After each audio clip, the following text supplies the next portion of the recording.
Hi, Richard. Welcome to the show. How are you doing today? Thank you. Thanks for inviting me on. My pleasure. Why don't we start by a little bit of an introduction? Who is Richard? Give us a little background. You have a long bio that I can read for about a half an hour, but I'd rather get on your own. Okay, maybe I'll do something a bit more concise. I'm Richard Witt. I'm an architect living and working based in Toronto. I work for a company called BDP Quadrangle, which is a tie-up of Quadrangle Architects Limited in Toronto since 1986, and BDP, a global firm working for 60 plus years. Most of my work is in the housing sector, a variety of scales from mid-rise scales up to big towers, 60-story plus towers. Quite a lot of master planning work at different scales, and really thinking about housing as a typology, as a product, how we can deliver homes for people, how we can deliver value for clients who are in that business. Perfect. Thank you for the short version of it. We'll put the long version of your bio in the text so people can check it as well. Thanks. If you What some does your bedtime current title? bedtime reading.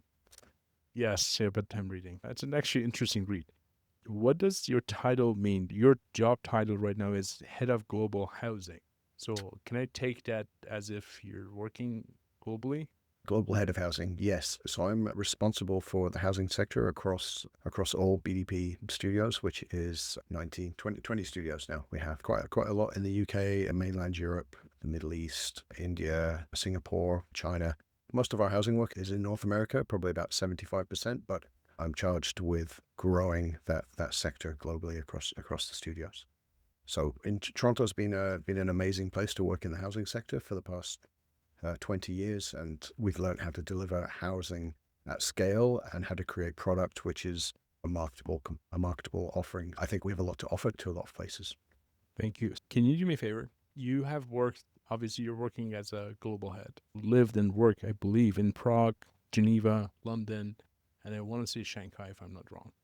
You've been, Yeah, I didn't live in Shanghai, but I worked there as well, and also in. okay, and also in India. So quite a wide vision Mhm. globally. Can you paint us a picture in terms of where we are as a community, as a society in Toronto, in GTA, in terms of the not necessarily the quality of the build, but also the quality of the environment, what we were building, the typologies that we were building. Just paint us a picture. Where are You we mean in the you mean in curve? How are we comparison doing? to other places? Correct. Let's say what you've seen around the world, like Mhm. obviously Prague is like one of my favorite places to look at Mhm. the architecture when you look at those Yeah. mid-rise buildings or those art setups. But if you were to take your best pick from all these places that you've worked with, and again, I don't mean in terms of quality, but mean more so in terms of sorry, I don't mean in terms of quantity, more on the quality of living, Mhm. quality of having a future city inside. Paint us a picture. Where are we? What's good? What's bad? What's ugly? What I've observed is that housing is always delivered as a commoditized product. And sometimes that housing was delivered in a time when it was built differently and when people had different attitudes, but it exists. Tend to cities that are built accretively. So you may have built housing 200 years ago. That probably the housing may have been tweaked, but is essentially the same product. A lot of single family housing, which is the historic Toronto in the 1900s, that was delivered from 1900 to 1940.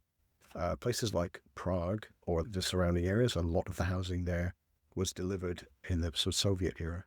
So even though you've been to Prague, I take it, and you've been on holiday and you've gone through the old city center, and there is housing in there, but the bulk of the housing is in kind of communist housing blocks which are around the city center. That in Bratislava, even more. China has been delivering housing at scale and very efficiently for a long time, and they've got a lot of people to house. I remember going past, you drive out the city centers there, and there's housing that just goes on for miles. And there's some things about that which I saw, which I don't think culturally, it's always a bit different. The way that people live is a bit different. The way that people eat, do those things is a bit different. But some of it was quite nice. We have different attitudes, I think, towards how much we'll accept light, how much we'll accept space between people, personal distance. Different countries think about that quite differently. But I think in essence, the art of delivering housing is understanding the human condition, understanding human proportion and scale, understanding social interaction. And those things are nuanced from culture to culture, but there's also quite a lot of similarity.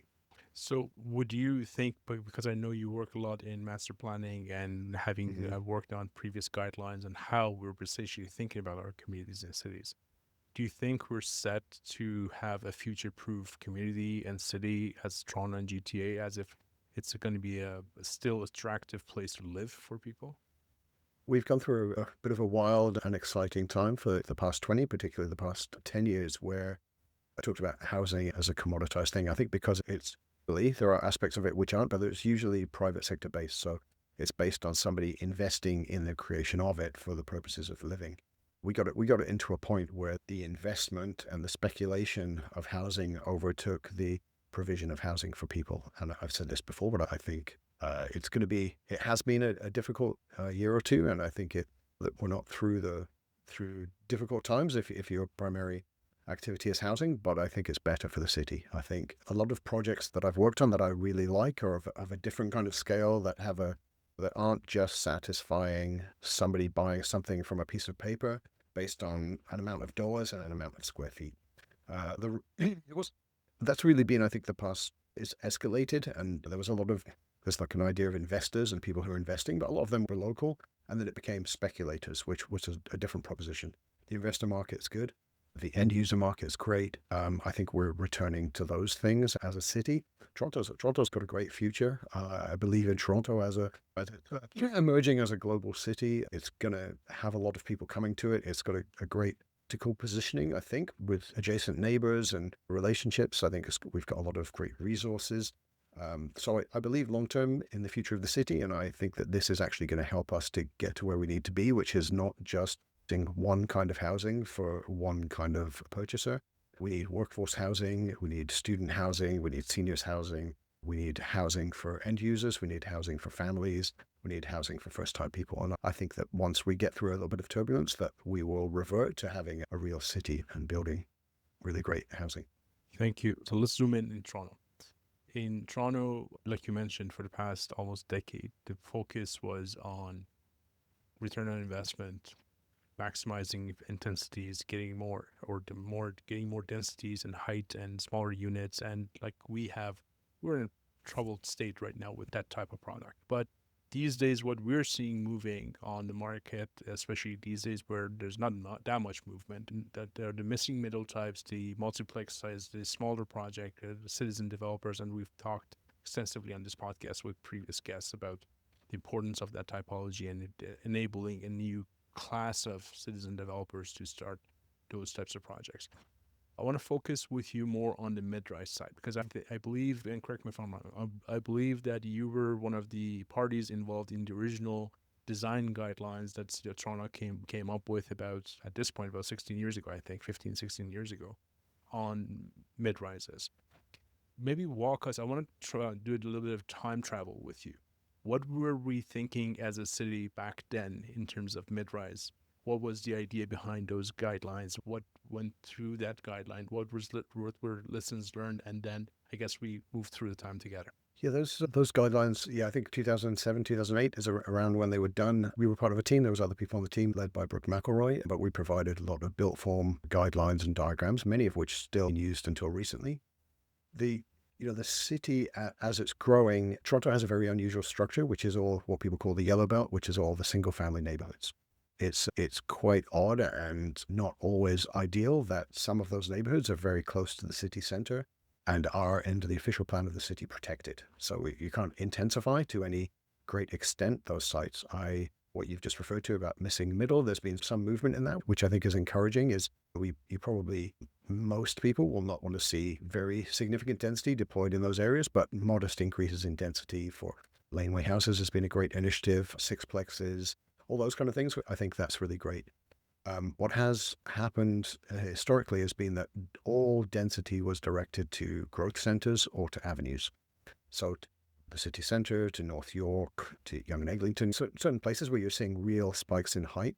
And then the idea was that other density, which is a more gentle density, be directed towards the city's avenues, like Dundas Street, College Street, places like that, which are real arteries into the city. And that's also, when you look at those ideals, it's a really great place to intensify because they've got some kind of surface transit, not higher order transit, but streetcars or buses, so they're connected. They're also on the edge of neighborhoods, so you can increase gently and then create a frame to the neighborhoods. And all of those things are best intentions. Then when you zoom into that, what kind of built form should those things take? So mid-rise, which is historically in scale to the width of the right of way to the height. So you end up with on somewhere College Street, or parts of College Street, you end up with a 6-story-ish kind of building. So they generally ended up being 6 or 8. The challenges that came with it was that all of the zoning for the sites is done from the 1920s or 1930s. So they're all saying this building should be 14 meters or 12 meters or something like that. And they're also in very small slices. So in order to develop a building of real scale, you need to assemble 4 or 5 sites. And people say, I'm going to sell it for this, I'm going to sell it for this. Before you know it, your land cost base is quite high. And then made with the best of intentions, definitely the built form became quite complicated. So, well, we want a street wall and that's going to be 80% of the right of way and it's going to set back. And that's great. Framing the street, creating pedestrian scale, that's great. Then the terracing at the back, which I suppose when you look at it, the idea of the mid-rise guidelines is a built form guideline. So that works. What I always felt was really missing from it was a density cap. So if you said buildings on the avenues are 3 times density, 3.5 times density, then you have an amount of density and a built form envelope in which to build.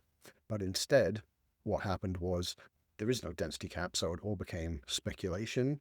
And so people are betting on how much density can I get on this site, which relates to the value. So the landowners are then speculating on how much they can sell it. So everything goes up and up and up because there's no guideline. And Toronto is you asked me what things are like in the world. Toronto is a very strange place in that the zoning is all massively out of date and you can't do it. If you work in New York, you go to New York, there is zoning in place. You can cap and trade. You can buy 3 sites and take some of the density from there to there. But essentially, a lot of you're not speculating on the margins of land price, which is what's caused this problem. The second big problem was that when you went to buy one of these sites, you went to do it and you had all this speculation. You also were not able to do this within an easy framework, a zoning framework. So you couldn't go and say, oh, the zoning says the city's put out guidelines that say 6 stories. For example, the zoning says 6 stories, so that's what I'm going to build. Instead, it was required that you get a zoning bylaw amendment for the site. Sorry, 1 second. Okay, I'll go back to that.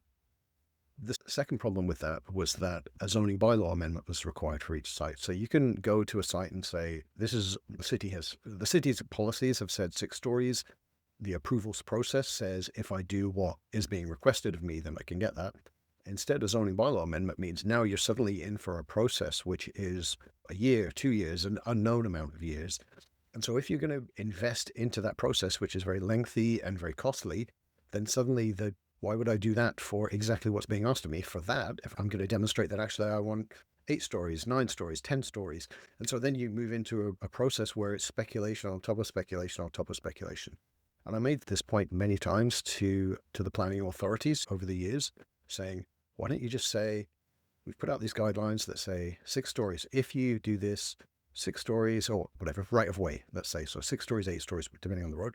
If you do it within that, if you do it within this density, committee of adjustment is your avenue. And a lot of people would have taken that. And I think you referred to citizen developers, which is, in my experience, has been most of the people that have tackled mid-rise building over the years.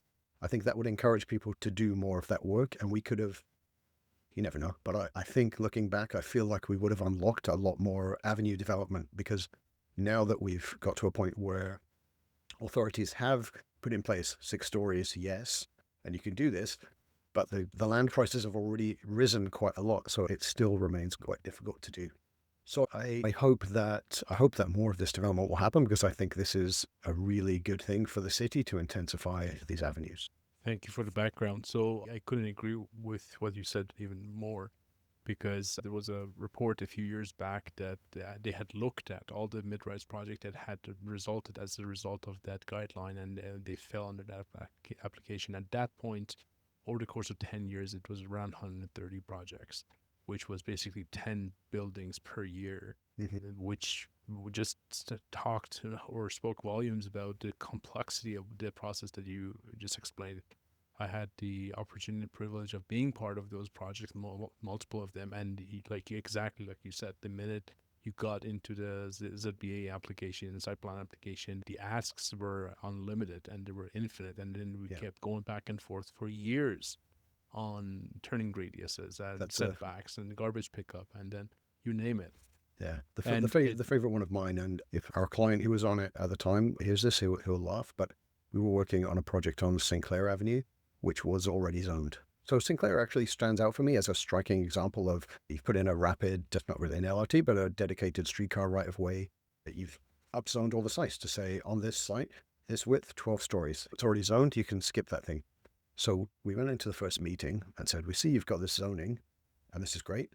What we've noticed though is that at the rear, you've done the zoning, but it's still very close to the neighbors. So we could be 12 stories right up against. So we proposed that we would take some of that density and just move it. So it will be set back from the street, but a little bit higher.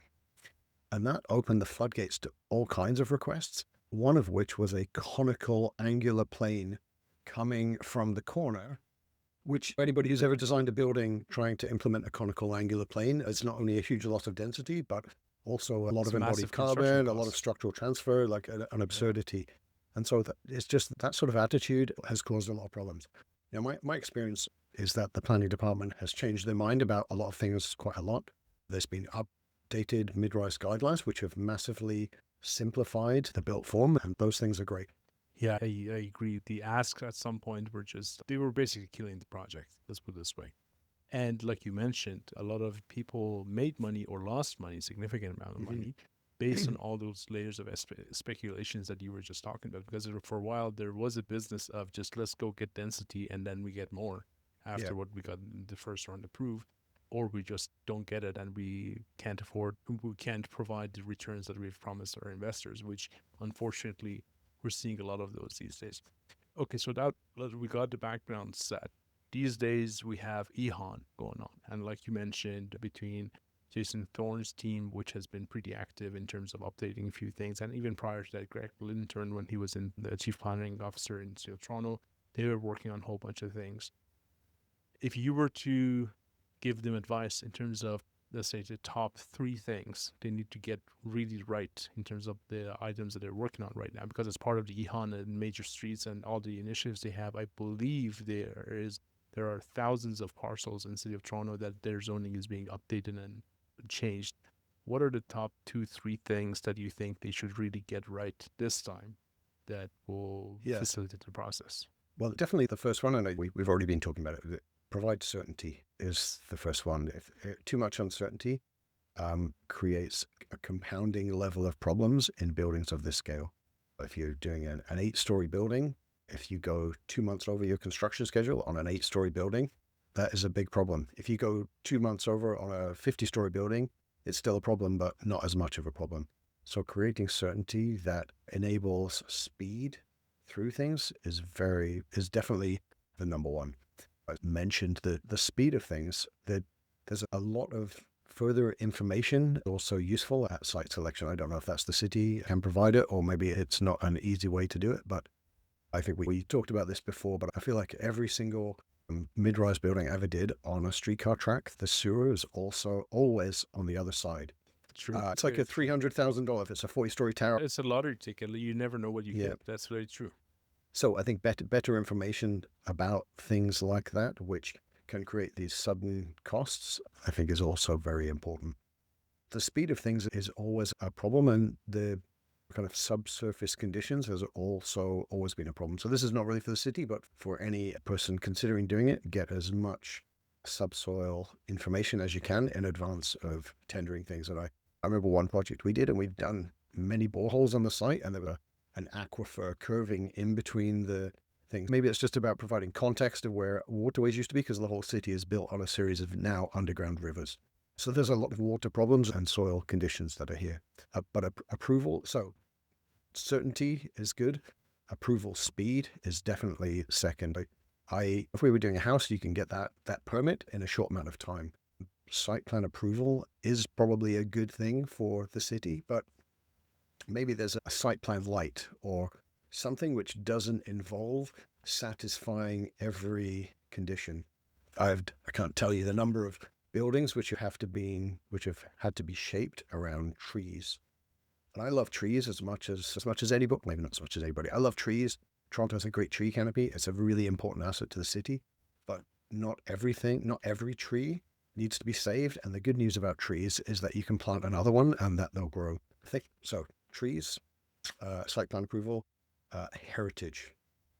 I'm not sure what's happened in Toronto and heritage. I see you laughing there knowingly, but my observation appears to be that 50 years ago, we knocked down anything that was good, or quite a lot of things that were really good, and I wish that we hadn't. But now that we've knocked them down, saving every old piece of townhouse facade that's meaningless is not a useful thing. Let's Amen. let's let's think more about heritage and built form and cities as a layer of accretive elements rather than preservation, which is not useful because cities are only good if they're relevant. And an old piece of nonsensical townhouse facade doesn't add any value or any quality to anybody. I So, would actually argue the other way as well. I would say yeah, as we are losing lifeblood in certain parts of the city just because we're trying to preserve more than what we're trying to create. And it really bothers me sometimes when I drive downtown. There are certain areas that you can literally see they're dying because they fall under a whole bunch of different heritage preservation requirements, and you can't really touch anything. And if you can't touch it, no one's going to spend yeah. $2 million renovating something that's falling apart. So I And don't want to say I'm anti-heritage because I'm not, and I do believe in I keeping think you're things saying that we have have to value. prioritize better. But a heritage conservation district doesn't mean preserving everything. And city, if you go somewhere like Paris, for example, everyone talks about Paris. These Haussmann Boulevards, they were all built in one go, so they all look the same, and everyone likes that. There's a lot of consistency. But that's not Toronto. Toronto is not a consistent datum. You drive along these avenues which are filled with, they look so old, like people might tie their horses up outside. It's got that kind of vibe to it. It's like two, it's four, it's shanty. But another thing, and maybe this does relate a little bit to heritage, but other parts of the world, I've found really incentivize behaviors they want to see, which we don't. Instead, we seem to tax behaviors that we want to see. Like development charges is a good example, but even if we collected development charges and then put them as incentives for heritage. So we really want you to keep this piece of building. We think this is important. If you do that, we will give you enough to make it worth your while. Or inclusionary zoning is another good one. And that's all just downloading costs to ultimately to end purchasers. So if you say social housing is really important, we want you to do it. Here's an incentive for you to do it. And then people will do those things because people aren't opposed to the philosophy of it. They're opposed to being in an untenable market position because of it, or having to pay for it punitively in comparison to others who aren't doing it. So I think that's a bit of a mind shift that we need to adopt, is incentivizing behaviors we want to see and enabling things that we want to see, which doesn't seem to have been the case for a few years now.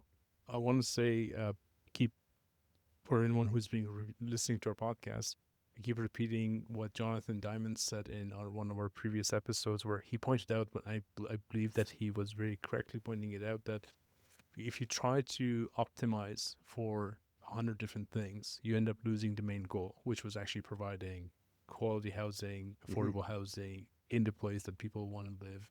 And I think bottom line is that even with heritage, like many other things, when it comes to the context of housing, pick your battles, prioritize it, like you said, what you just said. Just give it an incentive.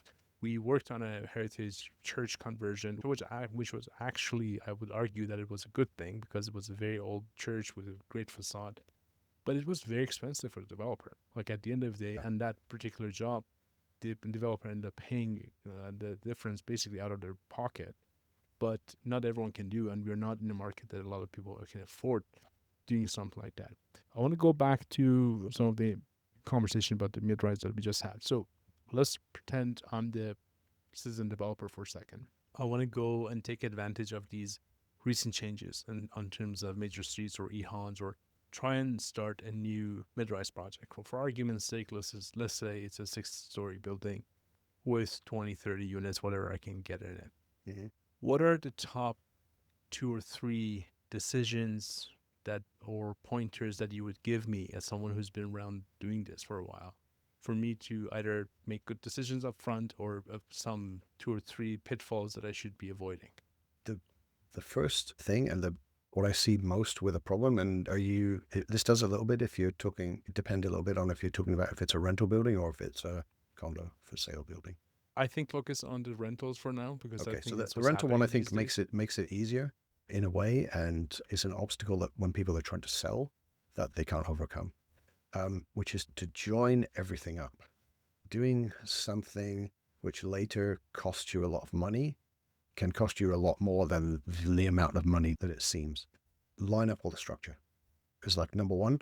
The kind of condo world for years has been, we're going to optimize every single square feet, and you end up with a floor plate and then a transfer and then a floor plate and then a transfer and then a floor plate. And so not only do you end up with a lot of difficult detailing conditions, maybe your unit is ultra optimized, but if that unit is so good, why isn't that the unit all the way up?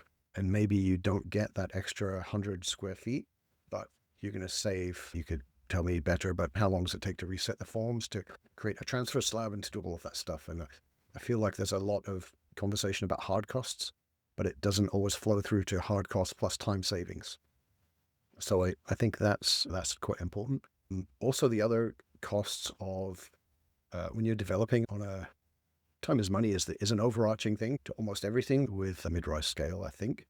But one of the other things is, do you have to close the street to do things, or can you just deliver things quickly? So think about, Toronto's a very strong concrete city, and concrete's a great material for many things. But if you're trying to do something in a tight urban condition and you've got the trucks standing outside churning and the guys on the site hammering for hours, it's probably not the right response. And maybe not doing it in cast in place concrete means that you lose a few square feet. I think you more than make that up in not having your neighbors complaining nonstop because it's so noisy, not making a huge mess that everyone hates, and also just creating efficiency. That's the real one. Like top to bottom, gravity always wins. So if you're fighting gravity, it's not gonna go well. One of the other things. I love that response, and that goes to this speaks to your actual experience on the site, because both of them would be things that I would talk to our clients about. That guys, if you're trying to build, and here's my frame of reference, and please correct me if I'm wrong. The way I look at it, and these EHAN initiative enabled projects, is that when you're doing a 6-story building on a 60, 55, 75 foot wide lot, it's a hard sell. It's a hard thing to make the performer work. So anything that you can avoid from day one by, yes, you want to build a building, you want to you want to make sure it looks good, but you can also, it's important to appreciate how much you can afford on a footprint like that. When you're building 30, 40, 50,000 square feet, it's really hard to basically distribute the extra cost of having that nice separation in your facade, for example, over 30,000 square foot, because it costs a lot, or the setback, or the awkward shapes that you have in the building. And I couldn't agree with you more in terms of access. A lot of these sites, and this is, I think we've talked about this on podcasts before as well, that a lot of the sites, one of the things that when we come to a site and look at the project, we're like, guys, there's like probably $750,000 just in access cost, which has gone unnoticed prior to basically getting to that point. Because yes, you can, like you said, you can potentially do concrete or pour this or do that, but you have to close the street, you have to relocate hydro lines, you have to do a whole bunch of things which will cost you an arm and leg. Right or wrong, that's how it is operating these days. So I agree. very And much appreciate that. my process of going through mid-rise sites is there's a death by 1,000 cuts. But so, we've got to pay for this, we've got to pay for this. And the performer's much better than me, but there's always just so many problems. I think the great news is, I think 10 years ago, there was just, you were doing it in cast in place concrete, and there wasn't really a lot of other options that were viable. Now I think you can do it with a kind of stubby system. You can do it with dimensional lumber. You can do it with mass timber. You can do it with a modular precast system. Panelized, So many systems. options. Yeah. So Yeah. I think there's always also, and again, I'm sure that you know much better about this than me, but there's also a tendency to want to competitively tender everything. And by the point that you get to that, I think even if you end up paying slightly more than you think you would have paid, although you can never really know, tying yourself to a system and making informed decisions very on, saying, you know what, for this system, we've done a look. We think of these 5 systems, this one is going to be competitive. We want to lay out our building using that system. So not thinking so much of plans and laying out plans, but thinking of systems and purchasing a system which creates a product, I think is the only way to go to achieve these. I'm also going to say one other thing, which I think is quite difficult for people to come to, building is always complicated. If you're new to it, the mid-rise is actually quite a complicated scale. If I do a tower, I've got all the complications of the mid-rise and then another 30 or 40 stories to amortize that cost over. So thinking of one in itself, I don't think is a winner. If you want to concentrate on mid-rise, you're going to commit, I'm going to do 5 of these. You're going to do the first one. You're going to work through it. It won't be your highest performing financially, but you'll figure out all the problems. Feed all of that learning back into the second one, the third one, the fourth one. After a couple, you'll have a system the same way that you did it before, but tweaked, and then the same way. And you can build on it. So think not just of a building, but a strategy and a housing strategy. Thank you. First of all, thank you very much for saying that, because going forward, I'm going to have our future clients listen to this part of the conversation before we enter into bid review meetings and design development meetings, because you're absolutely right. Midrise has its own unique characteristics, which you need to lock in a lot of major decisions up front, and you can't just leave it open until the very last minute. Let's see 17 bits later who's shorter by $10,000 or who's lower by $10,000. And the second part of that comment, you just made me smile and laugh a little bit, because one of our clients who we've done multiple projects for, multiple mid-rises for, over the years, he's heard me too many times saying it's complicated, because we were dealing with details and it's complicated. A few years ago, when we finished one of the projects, he actually bought me a hat that says it's complicated at the front. I have it framed somewhere. It is a complicated project. And yes, that's very true. And to be honest with you, that's why we're doing this, because at the end of the day, I hate the one-offs, because they typically end up making a lot of mistake on the first one. Unfortunately, and then just give up because and say, this didn't work, so now I'm not going to do it anymore, when actually you've just learned a lot and the second one maybe would work. Yes, and that just take that and go to the second one, but go to the first one knowing that you're going to make mistakes and have allowances. And if everything is tied to the last penny, very tight margins and contingencies, we're going to have problems. I want to zoom in even a little bit more. Yeah, we've talked about Toronto, and now I want to talk about one of your, I know you work with sustainable material. Your company works with what is these days referred to as modern methods of construction. You guys have won awards specifically on the 80 Atlantic project, which was an office project, mass and timber project. I think you guys won the Governor General's award for that project. Walk us through that landscape a little bit. What are you seeing? How are you thinking about it in terms of new material, or I guess new application of the old material, and modern methods of construction? And we go from there. We could have a 3-hour conversation about modern methods of construction, or its parent piece of taxonomy designed for manufacturing and assembly. Well, I've referred to this already, but because we were in an up market and everything was going well, people didn't want to risk trying something new. It's been fairly obvious for quite a while, to me anyway, and to others, that the way we're doing things is not the best way of doing things. That there's other newer ways, and construction has often been identified as one, I think, the second least innovative industry. So that there is lots of great things that are coming, and a decline in housing provision, I think it opens an opportunity, unlocks some mental space to think about how we should be doing things. And we've been giving it a lot of thought. And this partly comes back a little bit to a strategy of how you do things.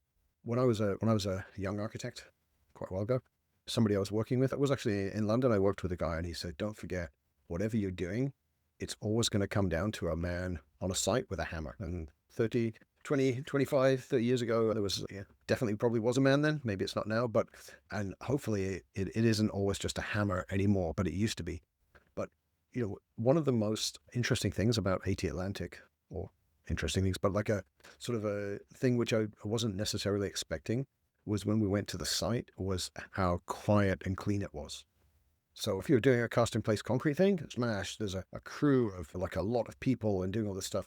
When we saw them installing the nail laminated timber and the glue lam mass timber structure, there was 4 people there, and they were installing the structure, and it went up very quickly and it was quiet. But also it was being manufactured in Barrie. The deck was manufactured in Barrie, and the wood came from somewhere north of Montreal in Quebec. But so it also unlocks industry a little bit. So right now we're concentrated on everybody has to be here on the site doing things. But if you start to spread that out, I think there's a lot of economic benefit to the region. It takes the pressure off a little bit. If everybody needs to work in Toronto, then everybody needs to live in Toronto, which means everything compounds. Whereas if you can spread that industry out, if you can ship things in and just install them quietly, there's obvious opportunities. The other real opportunity is that when you're working outside under all weather conditions, and good on them, like this winter that we've just had, and you drive past a construction site and it's minus 4 million, and there's someone, there at 7 in the morning. And I think this is no way to build things. So building in a climate controlled environment with factory oversight, you can get much better quality of things under those conditions and then assemble them. So I think the modern methods of construction is an inevitable way that we're gonna travel, but there's also a wide variety. It goes all the way from the story that there's a hotel in New York in the Bowery called Citizen M, and the legend is that was made all in Poland, and it was shipped as complete units, even with the bedding on, with the sheets on the bed and put into place. So you can go all that way, and I quite rightly, people find that quite scary, that you've got it so far. But there's a huge variety from that to just components. Hospitals, they quite often do all the bathrooms are a unit that's shipped, that's placed in there. So you can imagine the time savings, you can imagine the speed, you can imagine the quality just from having these pieces. We can do that with cladding components. So instead of recently the material of choice has been window wall because everyone knows it has less risk. People understand it. It does become more difficult to use, I think, partly because of sustainability requirements, because of the performance issues of it, and sensibilities have changed. But there's lots of other components. It's not a midrise project, but we did a project recently in Vaughan, which had pre-glazed precast system, which took a quarter of the time to install. But it's not really, all of these things are available, or many things are available to us. I think what's limiting us is risk management and imagination. I think we can do a lot within existing industries, which can save a lot of time.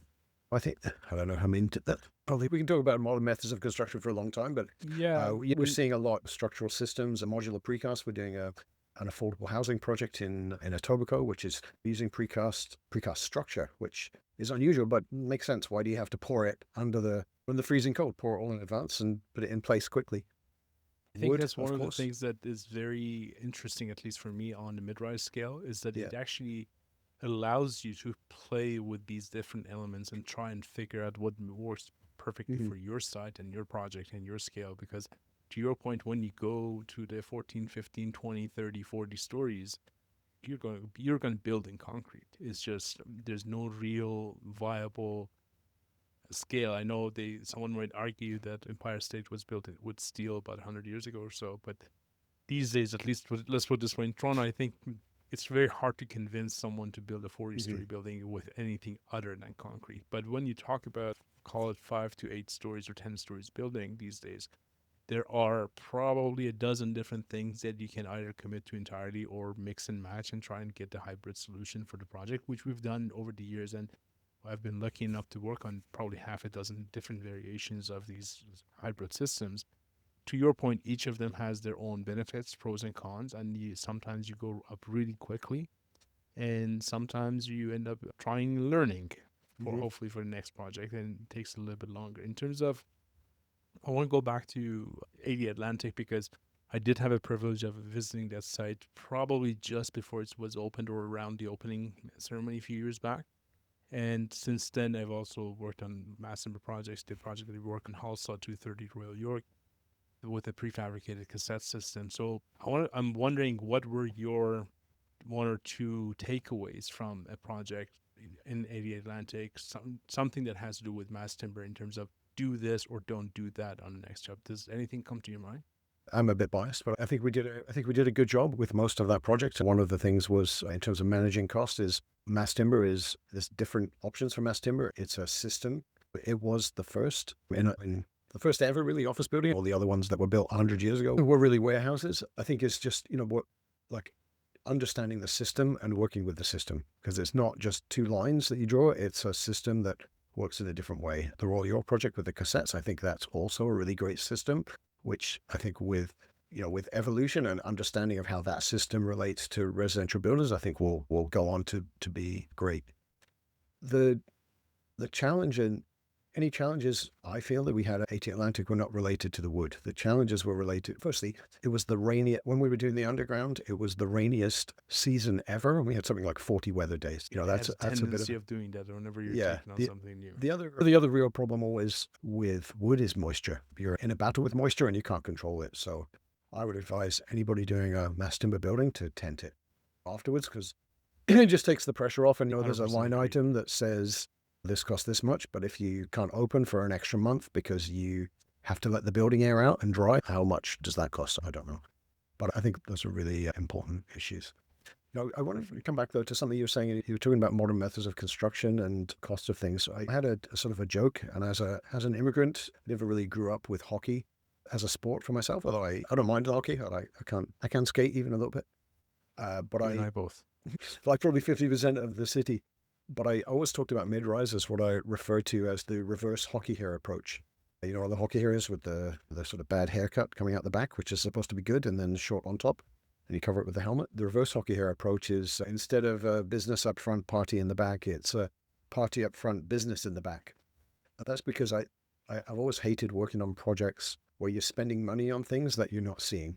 I think mass timber is a really great option, and you can open that up and you can see it, and it adds a huge amount of warmth to a living space. But generally, structure is something that you cover up. And even in some of the earlier mass timber projects like Brock Commons in Vancouver, it was done as a cheaper system. How do we do it cheaper? How do we do it faster? And then it's covered in drywall. I think you develop a system which is going to be efficient, which is going to be available, which is going to satisfy exactly what you need. And then you can always change the front facade, which is the bit that people see. And I think that's throughout time. Even I was telling somebody about this yesterday.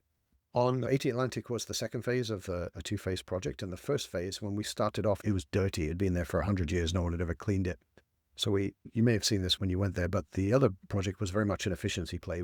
It's an old kind of, I don't know what, built as like a wine warehouse, a little warehouse kind of thing. And so it was complicated. So we stripped out all of that complication and put it in a new edition, which was at the threshold of what was necessary to not have to go through site plan approval. So it was sort of 10% additional density.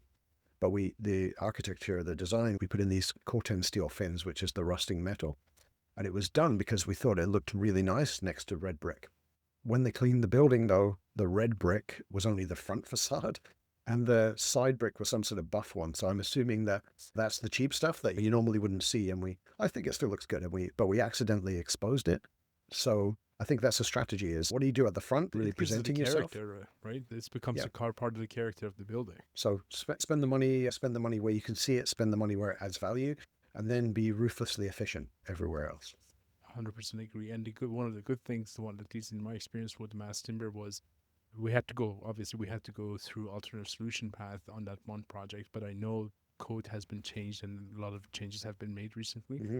And I think over there we had more than 75% of the wood in the ceiling left exposed, which gives you a very warm and nice feeling when you go inside the unit. And even on the walls, we had a whole bunch of walls that were not covered with drywall. So that was a nice experience. I want to try and wrap this up, Richard. This has been fun. We have a traditional question on the podcast. If we give you a magic wand for the next 5 minutes, and if you could make your wish, whatever that wish can be, whatever, like in terms of changing the law, regulation, mindset, whatever you want, to help us move toward where we are as an industry, as a society, as a community, and as it pertains to the housing crisis, housing affordability, what would be the one wish or one change you make to portray a better future for us? That's quite a tough one, because I think there's quite a lot of wishes. Can I do all of them with the wand, or it's just one that I have to settle on? The first thing, as it comes top down, I think the private sector building industry in Toronto, in the Greater Toronto area, has been really good for a long time, and it's really shouldered the burden of providing housing. And housing is very important, and quality housing is very important, but not all housing is equal. So think that the burden of affordable housing, which is very important, of social housing, which is very important, I don't think that should be downloaded to the private sector, except in cases like Regent Park, I think is a great example of, we've got some land, you can have some land for this, you build us that. That's a way of utilizing, I think, a very effective sector and system of building to unlock things that we need. So not downloading societal problems onto the housing industry. I think there's a bit of an overarching thing, incentivizing I said this before, but incentivizing the growth that we want to see rather than punishing people for providing housing.